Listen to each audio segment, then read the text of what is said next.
Welcome to Massive Beers. My name is Matt. We do the beer stuff here. Lately, we've been doing what we call Massive Beer Review Classics. We go back and revisit a lot of the beers that got us in the beer, a lot of beers that we reviewed previously that we haven't touched on in a while. I cannot believe I have not reviewed this beer. I actually went on my, let's put it out there, Rochefort 10. It's easier to talk about when you know what I'm talking about. I saw this on the shelf. I was like, man, this would be a great Massive Beer Review Classics, man. Because this is, like, honestly, I'll tell you right now, my favorite Belgian quad. And I was like, I'll grab it, man. And I'm driving home. They go, you know what? I think I reviewed this recently. I'm like, it's kind of weird to, like, review it maybe, like, a year ago and be like, hey, I'm reviewing it again.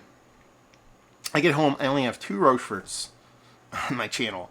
One is the 6, and one I did review a year ago, give or take, was their new triple extra. I have no idea how I have not done the 8 or 10. I know I've done one of them, either the 8 or 10, but it wasn't on my channel. It was actually on Nick, Maxwell Star Beer Reviews, if you want to go check him out. He's from Canada. He still does, Wednesday, they did, like, I forget what he calls it, but it's a beer panel where they pick a beer and a bunch of people join and do live. I know for a fact that one of the Rocheforts was on there. I don't remember what was 8 and 10, but for my channel, there's been nothing. So it's a Massive Beer Review classic in the sense that it's classic beer, but I've never done it before. I'm excited because it's been a bit since I've had one. So what are we talking about? We have a lot of January 10th, 2027. So that leads me to believe this is bottled in 2022. Because almost exclusively these Belgian beers, or more specifically Trappist beers, either have a 3 or 5 year date. Well, it can't be 3, because it would be bottled from the future, so I'm guessing it's 5. Imported by Merchant du Vin. And it's Trappistes Rochefort. 11.3%, 10 Belgian ale. Belgian quad. They might actually call it a Belgian dark. I actually don't know what they classify it as. This little light I have here that, like, illuminates everything for me is, like, dying. It's really annoying the crap out of me. Anyway, I need a bottle opener. And I just put a bunch more crapola. Yeah, my bottle openers. In my, I got my, you know how we all have the important junk drawer? There we go. I put a bunch of crap in there, extra crap I took from the house. And now I can't find anything. Anyway, let's see what's what. We got our fatty snifter out for this one.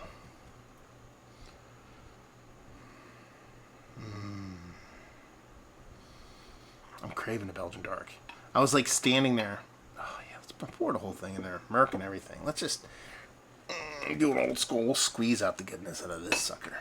Oh man. But I've been craving a Belgian quad, and I was at this bottle shop that I actually picked this up at, and there's they had some La Trappe and stuff like that, and I was like, what am I gonna get? And I saw this, I was like, hot damn, decision made. Because honestly, you know, one, the label, classic stylings, you know, old school Trappist, just not gonna mistake it from across the room. Nice brown bottle. It has a little bit of time on it. There's a little bit of a merc ring. You're not going to be able to see it in there. But, you know, just such a pretty bottle, at least for me. And a very, very pretty beer. Look at that thing. You know, even the way this guy pours horrible stuff. It's this rich malted malt ball colored head. Underneath, just this murky. Again, I have not said this in a while, so I'll bring it all back. Doo-doo water. Doo-doo water. It looks like doo-doo water. It's just that murky, hazy brown that is almost a prerequisite when it comes to Belgian quads. To me, it's like, you know, there's a lot of American breweries, I think, get that wrong. They get the Belgian candied sugar, I think, wrong a lot, and they also get these kind of more clear mahogany level. Not that this has mahogany to it, but it's just like you hold up to light, you can see through it. This, nothing. You cannot see through that. I'm holding it up to a light, and it is just murk. Straight up murk, hence the doo-doo water. So, yeah, looks all the part of a nice, rich Belgian quad. Let's get a nose. Man. Wow, it smells so good. So good. You know, full disclosure, you're getting 100% bias here. You know, I think the thing that most of us that try to do this in a more journalistic sense, in a more kind of, honest sense, really try to step back and, not really review beer with our hearts on our sleeves, try to be a little bit more analytic, be a little bit more just truthful. But I cut my teeth on Belgians, and the ones that I really do enjoy, once I smell them, it's really hard to contain that kind of fanboyish level of love for them, and that's what I'm getting right here. Because what I'm getting is this awesome combination of, it's like rich caramels, burnt caramels, date and figginess.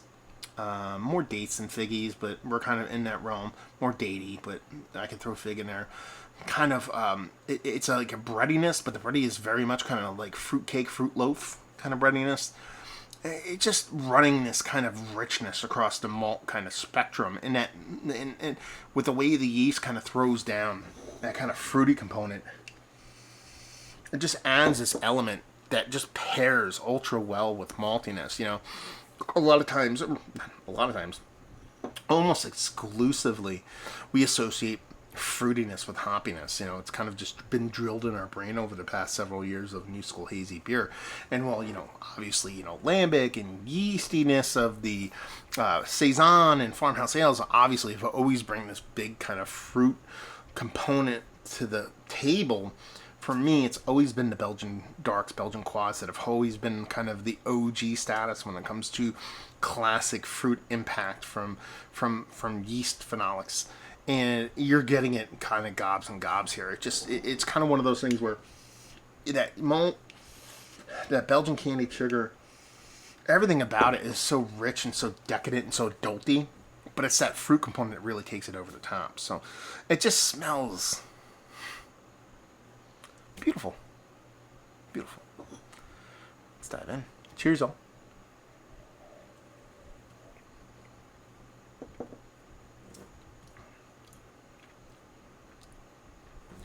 That's delicious. Not without faults. We'll get to that.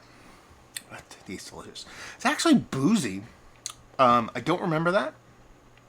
But that could be part and parcel of it being not that old. One of the things, and I've talked about this in the past, but I'll talk about it here, is that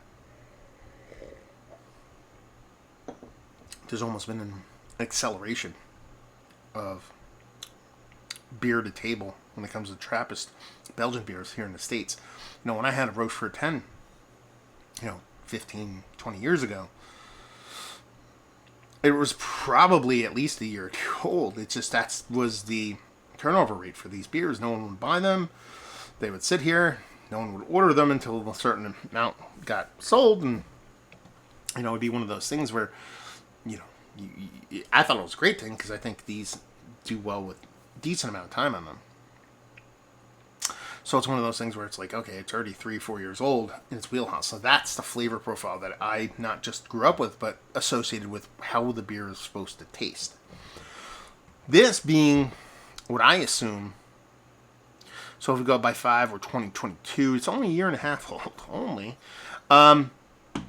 It has a little bit of, a little bit of booziness to it, a little bit of blow off to it, a little bit of heat to it, which I don't remember really getting all that much. Now, it's minimal. It's kind of a nitpick here. Has to be mentioned, but at the same time, it's not going to ruin this beer for me because it is absolutely delicious. Beautiful mouthfeel.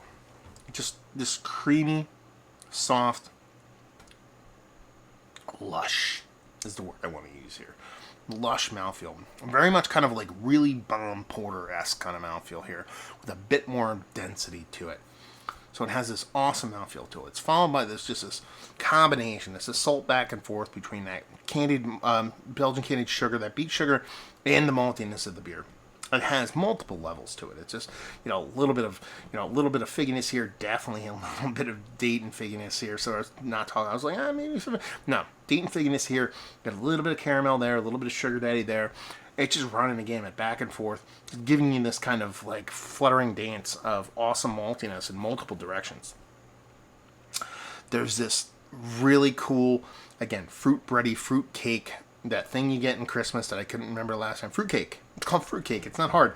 It has that thing going in it. I think those things are disgusting. I don't think fruitcakes are delicious. But in liquid form, when it comes to Belgian doubles and triples and quads, more specifically, darks, I dig that flavor profile. And you're getting it here in spades. You know, you're just getting this rich kind of red raisin, I even want to go back to dates again, that kind of fruit breadiness that just adds this kind of richness on top of what you're already getting from that maltiness and that Belgian candied sugar. And it's all being derived, it's all being given to you by that yeast. So it's like, it's marrying so beautifully. It's like that combination of like when you get a nice Brett C and you get a dry hopped kind of Brett beer, and then the hops kind of dance together with that Brett's kind of C. It's that kind of thing going on where it just elevates each other.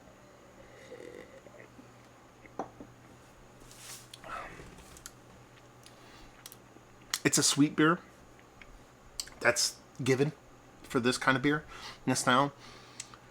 It has a beautifully dry finish, which is like just a chef's kiss on top of what this beer is.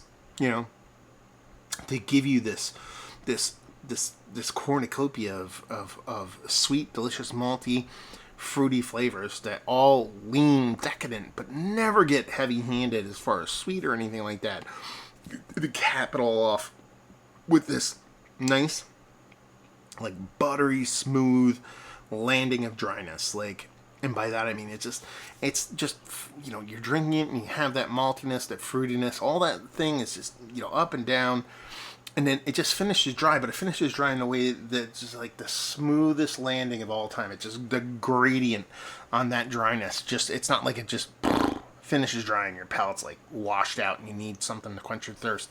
It's not that kind of dry. It's just like, we're gonna finish dry, but we're coming in at a nice, beautiful angle to where, you know, space shuttle stuff, to where it's not gonna burn up in the atmosphere, but it still gets there. We're going on tangents now. That's a beautiful beer, man.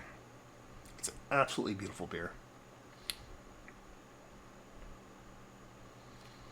Man, that's delicious. That plum and raisin. The more I drink it, maybe it's a warming up thing. It's going from like brown sugar, dates, and that figgy component. Now that it's getting a little bit more warmer, very much pruny, very much raisin, very much raisinutty with an undersweetness. It's so good, man. Just so good. Such a fantastic beer. It always has. It's been, you know what?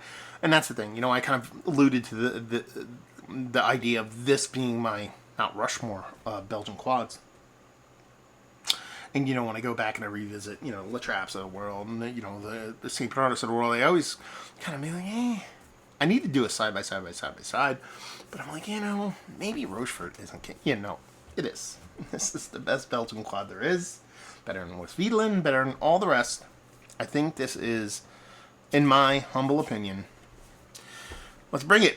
King shit a fuck mountain when it comes to Belgian quads. Absolutely beautiful, absolutely delicious.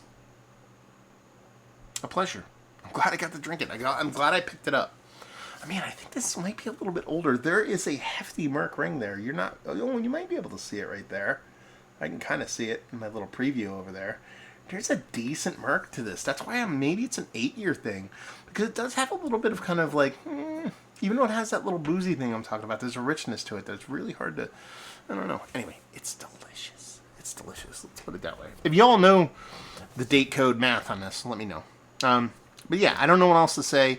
It's hitting all the stuff you want to hit when it comes to a Belgian style quad. Or Belgian style? Belgian quad.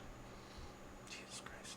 Trappist quad. And it's hitting, not just hitting them, it's hitting them perfectly in sweet spots that I think make this beer an absolute gem and an absolute just all-timer of all time. Is it one of the better Belgian quads that I've had as late? Yeah, Mount Rushmore status. Valued availability, $7 American per bottle. And leave you with, if you like, off the shelf, obviously. And if you like what we like this, if you like Belgian quads, you like this. If you like Belgian beers in general, I think. But I think this is number one for me. Rochefort. Have you been to the brewery? I would be very jealous if you had. Have you had their beers? Have you had that triple extra they came out with? Have you had this one? Have you had this one for many years? Has it changed for you? What are your thoughts on it? Have you had it recently? All that fun stuff down there. What is your favorite Belgian quad? Let's put it that way. Let's have that conversation down there. Hopefully you all enjoyed the review. Hopefully you're enjoying a beer as delicious as this one. Hope we'll see you next time. Cheers, y'all.